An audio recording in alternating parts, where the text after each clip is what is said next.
MySpace was once bigger than Facebook, bigger than YouTube, and bigger than any other social network you use today. And yet, it disappeared from people's routines as if it had never mattered. This didn't happen because something much better came along. It happened because MySpace decided to make more money from those who were already there, instead of taking care of those who were already there. Few people noticed, but it wasn't a sudden drop. It was a sum of small choices that seemed harmless. One more banner, one more script, a slightly slower page. Nothing serious in isolation. But together, these decisions created something impossible to sustain. The most troubling aspect is that, on paper, everything seemed intelligent. Advertisements meant quick revenue. Prescription meant security. Security meant success. But social media doesn't work like television or newspapers. They live by habit, comfort, and trust. When these three start to wear out, the user doesn't complain. He simply leaves, and almost never comes back. Throughout the video, it becomes clear how this logic is repeated in modern companies that still believe they are safe. And there's more. While MySpace piled up ads believing it had the situation under control, another platform calmly observed everything. She learned exactly what not to do. And that's what changed the game forever. The question that remains is simple.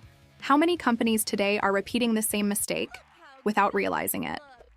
MySpace was, for a time, bigger than any other social network that people tend to remember today. In the mid-2000s, going online meant creating a profile full of color, music, and attitude. For millions of young people in the United States, that was digital identity before the term became fashionable. Independent bands from Los Angeles to Detroit grew because someone pressed play on a page. Photos, blogs, friend rankings, all mixed together in a chaotic but exciting way. It wasn't clean, it wasn't organized, but it felt alive and personal. While other platforms were still testing the waters, MySpace was already shaping online behavior. Those who watched closely could see that it wasn't just entertainment. It was the beginning of something big and fragile at the same time. The detail that few noticed is that MySpace didn't grow through efficiency, but through exposure. It allowed for exaggeration, mistakes, extreme personalization, and even bad taste. And that created an emotional attachment, something difficult to replicate later. It was like a teenager's bedroom. Nobody told anyone to touch it. In the United States, profiles reflected local scenes in an almost documentary style. Skateboarding in California, garage bands in Ohio, impromptu parties in Texas. Many Americans who later moved to other countries took this cultural memory with them. The platform has become a stark reflection of an entire generation.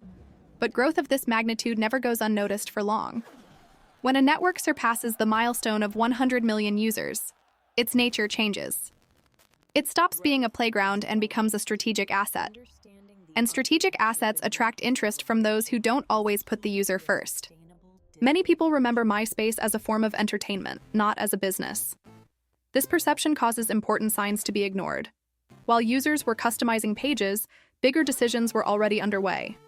If this type of story captivates you, it's worth subscribing to the channel to follow others like it. Understanding how giants grow helps, but understanding how they stumble teaches much more. And the next chapter begins precisely when the money walks in the door. When News Corporation entered the scene in 2005, many people saw it as definitive validation. Rupert Murdoch didn't buy just anything, he bought influence. MySpace has ceased to be just a social network and has become a major media outlet. The problem is that media outlets think of their audience as a product, not as a community. The logic changed without the user being notified. Spreadsheets have started to speak louder than behavior. Every empty space became an opportunity for monetization. And little by little, the creative stage began to transform into an advertising showcase. The question that remains is simple. Would you have made the same decision back then? From a corporate perspective, everything seemed to make sense. Advertisements meant quick returns, satisfied shareholders, and predictable growth. It was the same mentality used in traditional television, newspapers, and online portals in the United States. But the internet doesn't work like traditional media. She responds in real time, without prior notice. When a page takes too long to load, the user doesn't complain. They just leave. Even so, MySpace started piling on banners, pop-ups, and heavy scripts. The site still had millions of people, but it was already beginning to lose something invisible. Trust doesn't disappear all at once. It wears down. It's curious to note that nobody there believed they were destroying the product. The decisions were defended in well-organized meetings with convincing graphs. The reasoning was straightforward. More traffic, more ads, more money. But human behavior doesn't follow a straight line. Users don't join social media to consume advertising. They join to express themselves, connect, and feel part of something. When this equation is reversed, the climate changes. And when the weather changes, people start looking for alternatives. This is where the user experience begins to be put to the test. The real impact of the decisions began to appear in the daily lives of the average user. Opening a MySpace page has become a requirement for patience. Photos took a long time to load, music would freeze, and layouts would break easily. Each profile seemed to carry the weight of a small advertising center. For those accessing the internet from simpler computers, something common in the United States at that time, the experience was frustrating. It wasn't a lack of interest, it was exhaustion. When using a platform becomes an effort, the connection weakens. No one wakes up thinking about abandoning a social network. It happens gradually, almost without you noticing. Meanwhile, other platforms watched in silence. They realized that less could mean more. Clean pages loaded quickly, even on average connections. The comparison happened naturally in the user's mind. If one website loads in seconds and another requires waiting, the choice is automatic. MySpace still had content, people, and cultural relevance, but it no longer offered digital convenience. And comfort on the internet is an essential part of the product. Those who ignore this lose ground without fanfare. This movement did not generate public outrage or farewell campaigns. People simply started coming in less often. Less time, less interaction, less attachment. And when the habit is broken, the replacement comes easily. This is a pattern that continues to repeat itself today in apps, platforms, and services. Those who prioritize immediate revenue often pay an invisible price later. If this made sense to you, feel free to like the video. This helps the channel continue to bring this type of analysis. Because the next part shows who understood this logic before everyone else. While MySpace was trying to extract value from what it already had, another platform was doing the opposite. Facebook grew quietly, without fanfare or visual overload. No flashing backgrounds, automatic music, or heavy web pages. The idea was simple.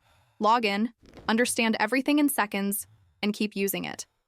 For many college students in the United States, this seemed strange at first. It was almost too simple. But simplicity often hides very well thought-out decisions.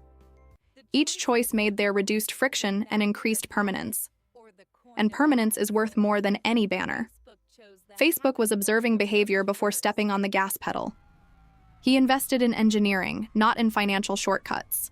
The goal was to get the person to come back the next day effortlessly.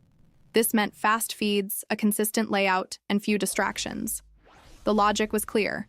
First habit, then monetization. While one platform was screaming for attention, the other was inviting it. And an invitation works better than insistence. This type of decision rarely attracts attention in the short term. But in the long run, everything changes. The result came without fanfare, without direct confrontation. When someone had little time, they chose the easiest path. And ease of use has become the standard of comparison. Gradually, Facebook stopped being an alternative and became the benchmark. Not because it was more fun, but because it respected the user's time. This raises an important question for anyone who creates any digital product.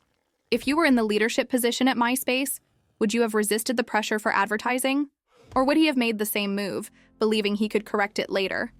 Because this answer says a lot about how decisions shape destinies. MySpace didn't disappear overnight. He was being left behind while he still existed. That's what makes this story unsettling. The platform was still active, but it was no longer relevant. When something loses relevance, it doesn't matter if it's still online. People simply move on. The excessive number of ads didn't dramatically kill the site.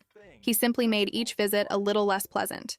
And that little bit accumulated over time. What remained was a lesson that many ignore to this day. Confusing attentiveness with tolerance is a common mistake. Users will accept ads, as long as they feel respected. When experience becomes sacrifice, the exchange breaks down. This applies to social media, apps, products, and even careers.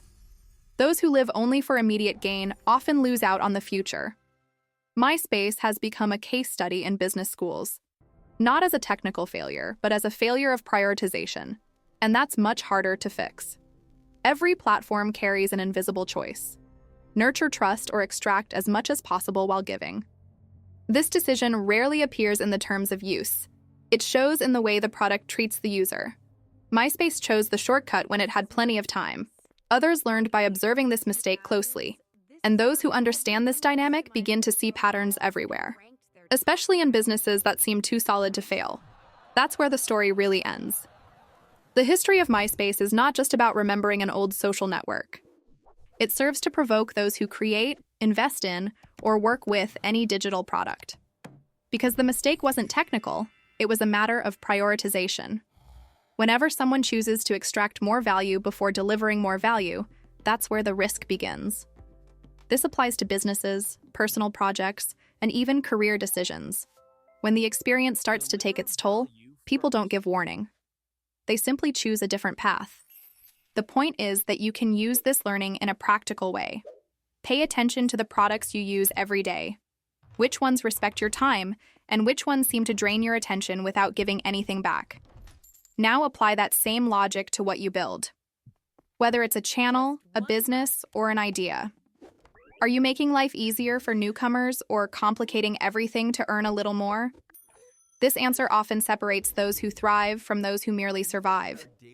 If this reflection made sense to you, leave a comment below about what else caught your attention in this story.